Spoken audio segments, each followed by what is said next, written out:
પરમાત્મા મહાવીર દેવ આ ધરતી તલ ઉપર આપણા સૌના ઉદ્ધાર માટે એમણે અવતાર લીધો. પરમાત્માનો જન્મ અજન્મ બનવા માટે હોય છે. પરમાત્માનું જીવન એકમાત્ર પરાર્થ માટે હોય છે અને પરમાત્માનું મૃત્યુ અમર બનવા માટે હોય છે. આ ધરતી તલ ઉપર મહાવીર બોકસ થાય છે, કારણ કે શત્રુઓને જીતનારા કે જગતને જીતનારા એને કદાચ વીરના ખિતાબો મળતા હશે, પણ જે જાતને જીતે છે એને મહાવીરના ખિતાબો મળતા હોય છે. આ જગત ઉપર અવતરણ પરમાત્માનું જગતને જીતવા નહોતું, પણ જાતને જીતવા માટે હતું. યૌવનની ખરી બહાદુરી શત્રુઓને પરાસ્ત કરવામાં નથી, ભોગ સુખને ભોગવવામાં નથી, પણ ઇન્દ્રિયોના બે લગામ ઘોડાને વશમાં રાખી અને એને પરાસ્ત કરવા માટે છે. આ ધરતી તલ ઉપર આપણે હમણાં જોઈએ છીએ કે ક્ષત્રિય ગામકુંડ નગરની અંદર ત્રિશલા માતાની કુક્ષીમાં પરમાત્માનો જન્મ થાય છે અને આખી આ ધરતીના દેહદાર બદલાઈ જાય છે.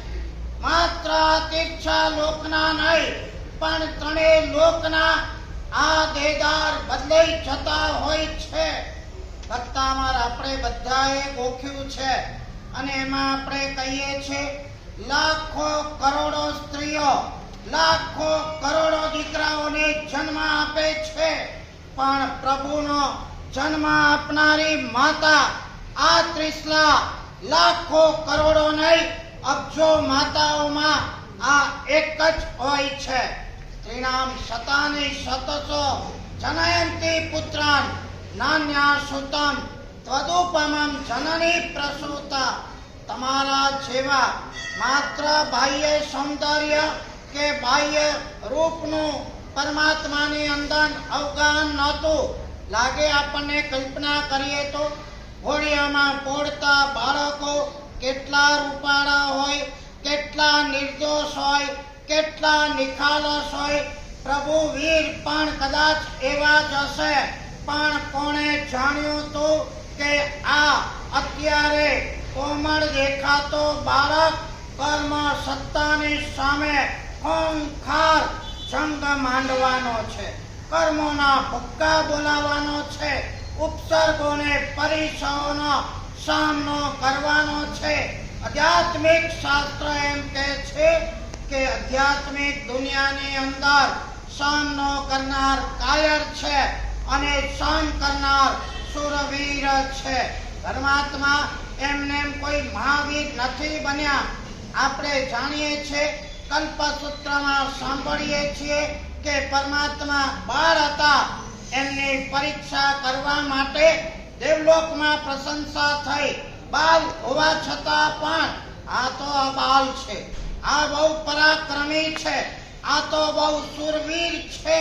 આવી પ્રશંસા ઈર્ષ્યાળુ દેવ સહન ન કરી શક્યા અને આ બાળકને વિચલિત કરવા માટે, ઇન્દ્રની પ્રતિજ્ઞાને ચકનાચૂર કરવા માટે નીચે હમણાં જવું. શું યાર, આ ઇન્દ્ર એક આટલા બાળકની પ્રશંસા કરે, એવું તો આ બાળકમાં શું હોઈ શકે?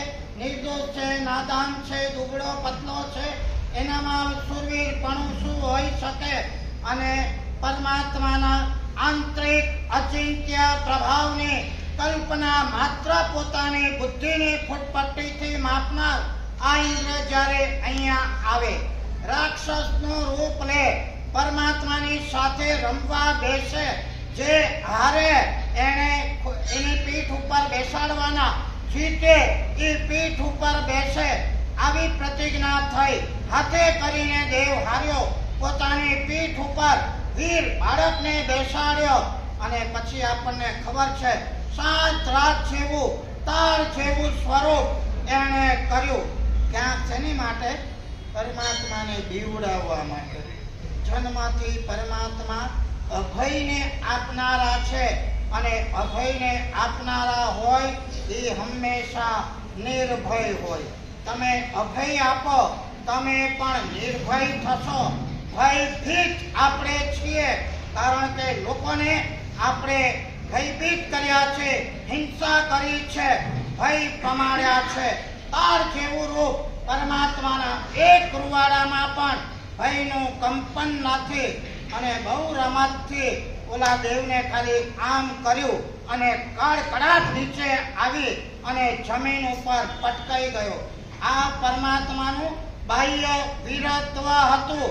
અને લખ્યું છે, તત્ક્ષણમ એવ દેવેહિમ પસન્નેહિમ. ઇન્દ્ર મહારાજાએ જોયું કે બાળ એવા પણ આ મહાવીરનું શું પરાક્રમ છે. એટ ધેટ મોમેન્ટ ઇન્દ્ર મહારાજાએ પરમાત્માને એક નામ આપ્યું, મહાવીર. શું નામ આપ્યું? મહાવીર નામ આપ્યું. માતા પિતાએ તો વર્ધમાન નામ આપેલું, જેના નામથી બધું વધતું જાય. અને મહાવીર એટલે જેના નામ સ્મરણથી સાધનાનું સત્વ ખીલતું જાય અને ખીલતું જાય. મા બાપનું નામ પણ સાર્થક છે વૃદ્ધિ માટે, અને ઇન્દ્રે આપેલું નામ પણ સાર્થક છે આંતરિક સાધનાનું સત્વ કેળવવા માટે. હું તમને ચિંતનનું એક પ્રતીક આપું છું. ભગવાને થપ્પો માર્યો, બેસાડી દીધો, ચકનાચૂર કરી નાખ્યા. આ તો એક જાતનું પ્રતીક છે. કથા ભલે સાચી છે, પણ આના દ્વારા ભગવાન સંદેશ આપતા હતા કે ગમે તેટલા કર્મોના રાક્ષસો આવી જશે, ગમે તેટલા ઉપસર્ગોને પરિશ્રમો એના વાવાઝોડાઓ આવી જશે, આવવાના જ છે. પરમાત્માને ખબર જ છે આ જીવન ઝંઝાવાતોથી ભરેલું છે, અને જ્યાં ઝંઝાવાતો છે ત્યાં ઝઝૂમવું પડે છે. અહીંયા આ એક કથા દ્વારા પરમાત્માનું વીરત્વ પ્રગટ થાય છે. જાણે આ નિર્દોષ બાળક ભવિષ્યની અંદર કર્મ સાથેના રણ મેદાનમાં ખૂંખાર યોદ્ધા બની અને આ કર્મો સામે લડવાનો છે, જીત મેળવવાનો છે, કેવળ જ્ઞાન મેળવવાનો છે.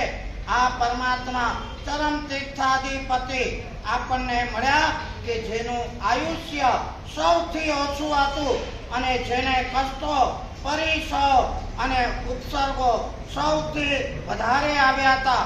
કડી કાળનું સૂચક કહો, પરમાત્માનું સૂચક સત્વ બેજોડ હતું. જેમ જેમ ઉત્સર્ગો વધતા ગયા, પરમાત્માનું તેજ, સત્વ, શક્તિ અને કુમારી પણ વધતા ગયા.